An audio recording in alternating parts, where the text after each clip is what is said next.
오늘 이 시간에 이데일리맵 오현진 팀장과 함께하겠습니다. 어서 오세요. 네, 안녕하세요. 네, 각 경제 채널의 관심주부터 체크합니다.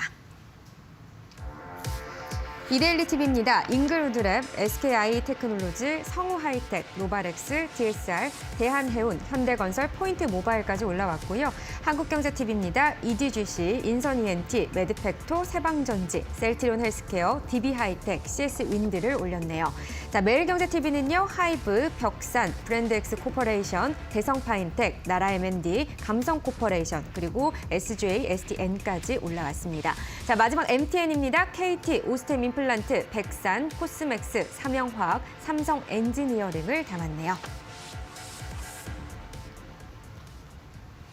네, 종목 분석해 보겠습니다. 오늘도 어김없이 세 가지 종목 이슈 체크, 또 분석 체크 해봐야 될 텐데요. 어떤 종목부터 볼까요? 네, 첫 번째는 최근에 흐름이 좋은 SKI 테크놀로지부터 한번 보도록 하겠습니다. 예. 이게 모든 종목은 사실 섹터나 업황의 영향을 당연히 받아요. 근데 요즘에 보면 전기차 관련주가 괜찮아요. 근데 저가 매수가 다시 들어오고 있고 삼성 SDI가 또 치고 나가는 그런 모습을 보여주다 보니까 전기차 관련주인 SKI 테크놀로지도 같이 좀 당겨 올라가고 있다. 이렇게 이제 보고 있고요.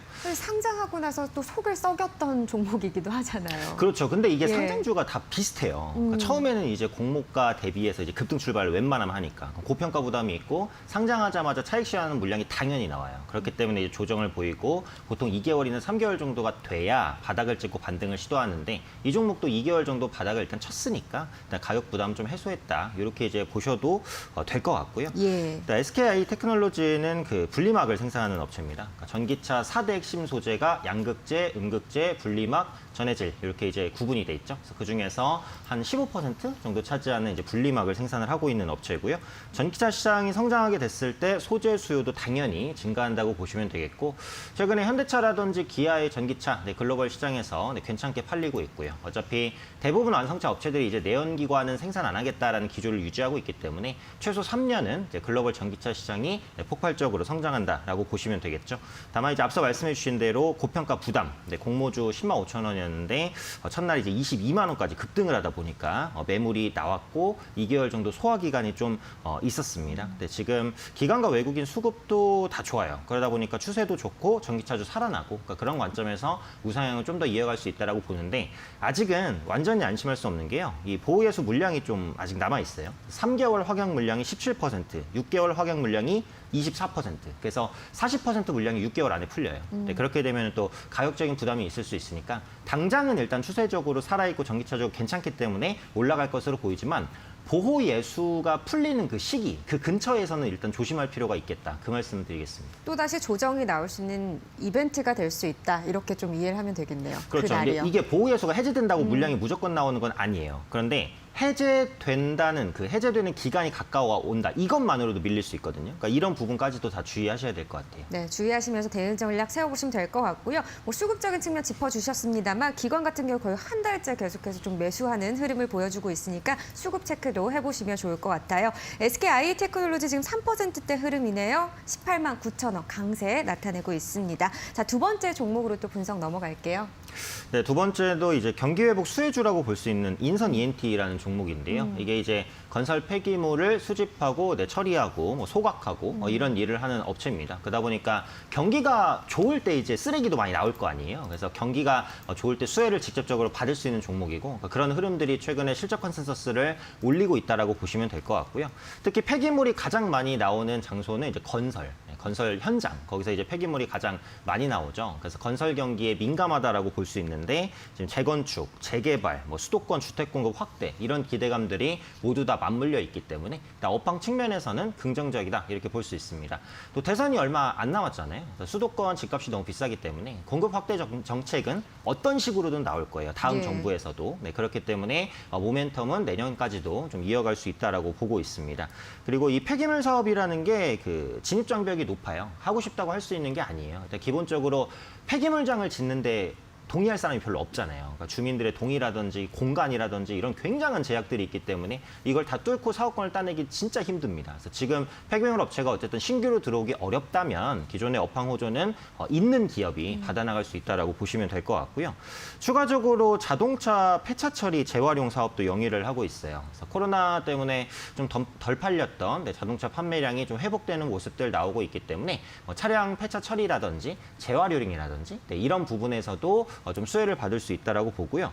이 자동차를 해체하게 되면 중고 부품도 나오고 아니면 뭐 파쇄해서 철 스크랩도 나오고 이런 것들을 또 재판매를 하는데 요즘에 원자재 가격이 사실 다 올라갔어요. 고철 예. 가격도 많이 올라갔거든요. 그래서 그런 관점에서 차량 폐기물 수거 부분에서도 좀 호재를 받을 수 있는 그런 종목이라고 보시면 되겠습니다. 네, 그러니까 건설 정책에 대한 호재거리도 있고요. 말씀한 재활용 부분, 거기 뭐 폐기물 부분, 원자재 가격 상승까지 여러 가지 좀 호재거리들이 남아 있는 상황입니다. 인선 ENT 오늘 1%대 강세인데 계속해서 상승 탄력 얻어갈 모멘텀들 남아 있다는 의견 참고해 보시면 좋을 것 같네요. 인선 ENT 13,400원대 흐름 체크하시길 바랄게요. 자, 인선 ENT였고요. 다음 종목 넘어가겠습니다. 네, 마지막은 이제 모두가 아실 만한 종목인 KT인데요. 네, 이 종목은 당장 매수하기는 좀 어렵습니다. 하지만 그럼에도 불구하고 이제 관심주로 좀 가지고 온 것은 통신주가 이전과는 다른 모멘텀들을 많이 가져가고 있기 때문이에요. 그래서 조정 시에 모아가는 전략으로 가시면 현재 위치에서도 충분히 접근할 만하다. 분할 매수로는 가능하다. 이렇게 말씀드리겠고요. 5G 보급에 따른 ARPU 개선이 본격적으로 나타납니다. 5G는 기본적으로 속도가 빠르기 때문에 4G보다 데이터 사용량이 늘어날 수밖에 없습니다. 그래서 OTT, 동영상 플랫폼 시장이 너무 커졌고 요즘에 뭐 지하철이든 어디든 동영상 보시는 분들 너무 많잖아요. 네, 그렇기 때문에 데이터에 대한 소모는 앞으로도 촉진될 수밖에 없어요. 그래서 가입자당 평균 매출이 늘어나는 게 이제 첫 번째 모멘텀이라고 볼 수 있고요. 두 번째로는 이제 비통신 사업 부분의 성장입니다. 그러니까 통신사가 더 이상 통신 산업만 영위하지 않는다는 거죠. 그래서 KT를 중심으로 보면 그 데이터 센터를 기반으로 해서 뭐 인공지능, 빅데이터, 클라우드 뭐 이런 B2B 사업들을 앞으로 영위해 나갈 것으로 보여져요. 그래서 4차 산업과 함께 좀 성장할 수 있는 섹터 중에 하나가 바로 이 통신주다라고 보시면 되겠고 두 번째로는 콘텐츠 사업에 대한 기대입니다. 그래서 OTT 플랫폼 시즌을 KT가 영위를 하고 있습니다.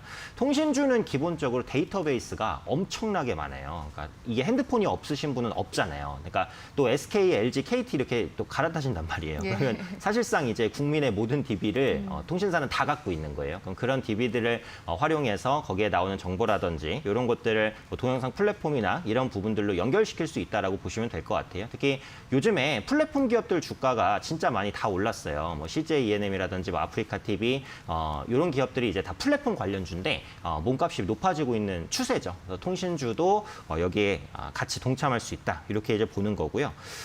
또 통신산업은 기본적으로 그 마케팅비를 많이 쓰는 사업입니다. 그래서 연간 마케팅비가 몇 조 단위, 그리고 광고를 찍어도 그때 당시를 톱스타로 이제 중심으로 이제 광고를 찍고 이런데 요즘에 보면은 TV에서 통신사 광고 보셨어요? 많이 없어요. 네. 예전보다 많이 줄었어요. 아예 없다는 건 아닌데. 그러니까 예전에는 이제 가입자 뺏어오기 굉장히 너무 치열했다면 이런 부분들을 좀 덜 하자 이런 기조가 형성이 됐어요. 그래서 실제로 통신 3사의 마케팅 비용이 예전보다 많이 줄었거든요. 그런 것들이 수익성 개선으로 좀 연결될 수 있겠다라는 거고요. 그러니까 종합적으로 보면 통신주는 더 이상 경기 방어주가 아니다라는 거죠. 그래서 방어주에서 성장주로 바뀌었습니다. 특히 네. 4차 산업과 함께 성장할 수 있는 부분은 너무도 풍부하다라고 보고 있기 때문에 고배당 매력도 있죠. 근데 고배당 매력도 지워지지는 않았어요. 그래서 지금은 추세상으로는 하락이기 때문에 추가 조정 가능성은 있어요. 매수를 한다고 하더라도 한 번에 매수하시는 건 조금 적절하지 않은 전략이고 앞서 말씀드린 대로 조정 시 분할 매수하시는 전략으로 가시면은 장기적으로 좋은 성과를 낼 것이다. 이렇게 판단합니다. 네, 이제는 방어주가 아니라 성장주로서 넘어가고 있다. 뭐 당장은 아니더라도요. 계속해서 매수의 기회를 잡으시면서 모아가는 전략이 유효하다. 이렇게 좀 정리를 해보겠습니다. 오늘 KT 약보합권 흐름이네요. 31,600원대로 파란불을 켜내고 있는 상황이긴 합니다. 함께 좀 알아보시면 될 것 같아요. 자, 이렇게 KT까지 확인을 해봤고요. 팀장님, 오늘장의 관심주는 어떤 종목 준비해 오셨을까요?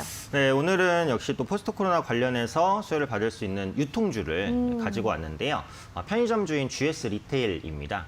오랜만이네요. 원래는 사실 오늘부터 예. 수도권 사회적 거리두기가 완화가 맞아요. 됐어야 되는데 이게 지금 갑자기 코로나 환자가 폭증하다 보니까 속보가 일주일 떴죠. 밀렸어요. 네. 그죠? 그래서 일주일 뒤에는 아마 풀릴 것으로 뭐 그때 가봐야지 또 알긴 하겠는데요.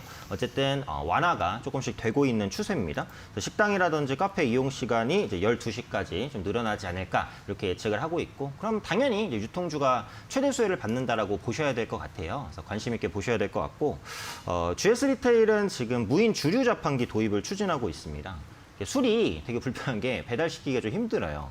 그러니까 전통주나 이런 것들은 제한적으로 배달시킬 수 있다고 하더라고요. 근데 소주나 맥주 같은 경우에는 사실 이제 배달시켜서 먹는 게 굉장히 어려운 일이죠. 그래서 직접 구매하고 들고 와야 되고 이런 번거로움이 많이 있었는데, 그리고 항상 이제 성인 인증을 또 직접 해야 되고, 그런데 이런 부분들을 무인으로 뭐 신분증을 자체적으로 또 확인을 해서 자판기식으로 주류를 판매하는 이런 서비스를 GS 편의점에서 다른 편의점보다 더 선도적으로 도입을 한다라고 보시면 되겠습니다.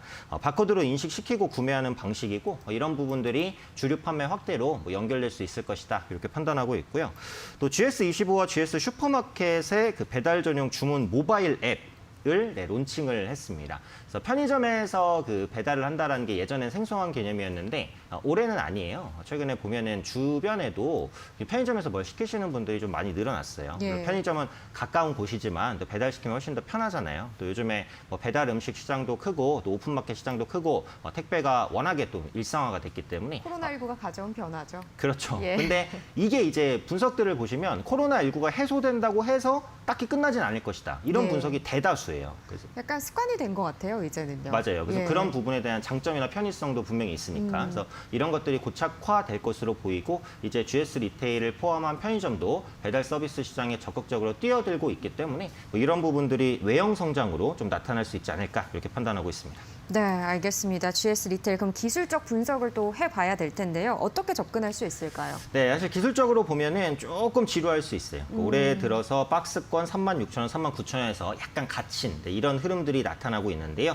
이 박스권 상단을 한 번 정도는 돌파할 수 있지 않을까라고 생각을 합니다. 현재가인 37,600원 근처에서 매수 가능하다라고 말씀을 드리겠고요. 목표가는 박스권 상단을 한 차례 돌파하는 가격 혹은 고점에 부딪히는 가격 정도, 4만 원 정도를 잡아보시면 좋을 것 같고요. 손절가는 36,000원으로 좀 넉넉하게 설정을 해보도록 하겠습니다. 네, 오현진 팀장의 오늘의 관심 종목은 유통주인 GS 리테일이었습니다. 2.72% 오늘 빠지면서 37,600원인데요. 매수의 기회로 현재가부터 잡아보실 수 있고요. 또 목표가는 한 4만 원으로 1차적으로 제시해 드리도록 하겠습니다. 손절 라인은 36,000원으로 정리해 보도록 하죠. 오늘 또 여기까지 듣겠습니다. 고맙습니다. 감사합니다.